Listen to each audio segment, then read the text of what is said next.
નમસ્કાર મિત્રો, તો અત્યારે આપણે છીએ વલભીપુરમાં અને વલભીપુરમાં આવેલ પોલીસ સ્ટેશનની પાછળ એભેલજી દાદાનું મંદિર છે, જે વર્ષોથી અહીંયા મંદિર સ્થાપિત છે. તો ચાલો એનો ઇતિહાસ આજે જાણીએ આપણે. વલભીપુર ગામનું મંદિર છે એભેલજી દાદાનું. તો ચાલો અત્યારે આપણે એનો ઇતિહાસ સાંભળીએ. વલભીપુર કે જે વળા નગરી કહેવાય એની માલપા એક ઇતિહાસ એવા ટરબાઈન પડ્યા છે કે ગજબ તાકાત ના જાત વગી ઈશ્વજા કરો તે જમીની પીઠ કાપે આજ પણ ઉભા છે આ અડીખમ પાળિયા વાટ જોઈ જુદની ગામ જાપે પછી સુર સંતોતની આ શક્તિ દાતારની રચે ઇતિહાસ જા ગજબ કરણી આ બુજેરી માતને ખોળને ખેલતી ધન્ય હો ધન્ય સૌરાષ્ટ્ર ધન્ય હો ધન્ય સૌરાષ્ટ્ર જે સતી સંતો જોગ માયાઓ દેવીઓ અને ઈ વાત જે જબરજસ્ત મેં ઘાણીયા દુહાએ કીધી એની વાત દોરાવતા આનંદ થાય, ઉછળ થાય. જે આજના એમ કહેવાય કે આ જગ્યા એભલવાળા દાદાની છે, જ્યાં માણસો કરોડોના કામ થાય છે. આંધળા હોય એને આંખું મળે છે, જે બેરા હોય એને કાન મળે છે, અને ગળ ગુમડ ને દાદર થઈ હોય એને આ એભલજી દાદા મટાડી દે છે. એની વાત કરી તો બહુ લાંબો ઇતિહાસ છે, પણ સંક્ષેપમાં વાત કરી તો ઈ એભલ દાદાનો ઇતિહાસ એવો છે કે જ્યારે યુદ્ધ થયું, સમરાંગણ થયું અને ઈ મહાદેવને શરણમાં એમ કહેવાય કમળ પૂજા ચડી ગયો, એમ મસ્તક ઉતરી ગયું અને સૂર્યની હારે બોલી કરી ભલે ઉજા બાણ બાણ કુમારા ભામણા મરણ જીવનની માય હવે રાખજે એક ચપરાઓ. ઈ સૂર્યની સામે એમ કહેવાય કે વાત કરી અને ઈ કાટ ઈ દરબાર ઈ ક્ષત્રિ ઈ વાળો એમ કહેવાય કે જે સાઈની હડીનો ઇતિહાસ છે, પણ આગળના જો હશે અંદર તો આપણે કહીશું. પણ વળાનો ઇતિહાસ લઈ અને અમારે ડાયાભાઈ ચાવડા લાવ્યા હોય કે ઈ ઇતિહાસની મારી પાડી છે કે ત્યાંથી અહીંથી વલભીપુરથી આશરે 70 કિલોમીટર આગળ તળાજા ત્યાં સમરાંગણ થયું, ફોજારી બાદશાહની મસ્તક ઉતરી ગયું, ધડ ધડતું ધડતું વળાની મારી પાયું આ જે હાલનું વલભીપુર કહેવાય છે.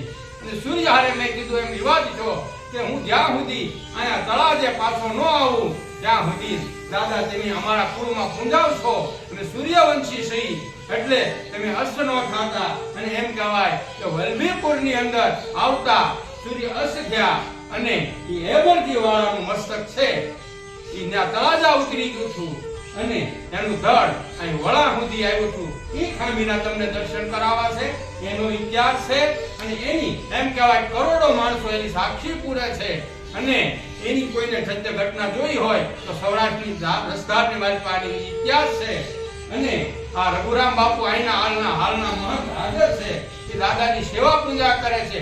કઈક માણસોની આસ્થા ફળે છે કે જેના પગ ન હોય એ પગની માનતા રાખે છે. એ પગ પણ તમને આમાં ડાયાભાઈને કહેજો આપણને બતાવશે.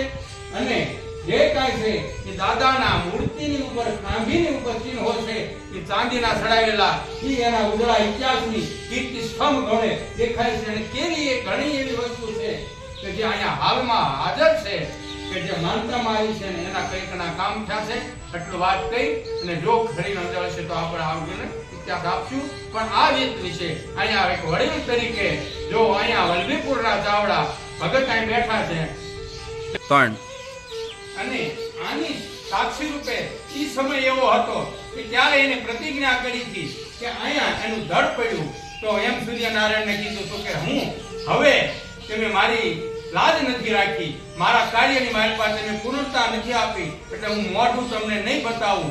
અને આજથી એમ કહેવાય કે અમુક વર્ષો પહેલા વડીલો જીવે છે એમ કહેતા હતા ઈ આ હાલની ખાંભી જે દર્શન તમે કરી રહ્યા છો એ ખાંભી ફરતી હતી. સવારની માલપા સૂર્યનારાયણ ઉગે એટલે માણસ જોવે એમ ખાંભી છે એ ક્રોસ થાતી જાય અને એમ કહેવાય મધ્યમાં સૂર્ય આવે એટલે ખાંભી પછી આથમણી થઈ જાય મુખ. અને પછી સૂર્ય જેમ અસ્તમાં જાય અને નમે મુખ ન દેખાય એમ કહેવાય કે સૂર્ય તરફ હવાર થાય ત્યાં પ્રયાણ થઈ જાય. અને હાલની માલપા બે મુખ વાળી ખામી છે.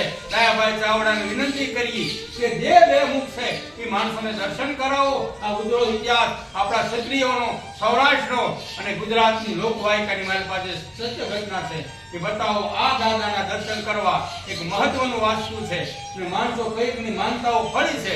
અને હાલની માલપા સવારના પોરમાં માણસો ધારણ કરે તો એમ કહેવાય કે આ થમણા મોઢે કરે છે. બપોર પછી 12 વાગ્યા પછીનો ટાઈમ હોય તો હુકમના મોઢે આને માનતા દાદાને થાય છે અને કઈકના કામ સાથે એ અહીંયા છે. તો એ વિશે આપણે થોડુંક રઘુરામ બાપુને કહેશું કે માણસો થોડું બોલો એભલજી વાળા દાદાની જય દાદાજી જય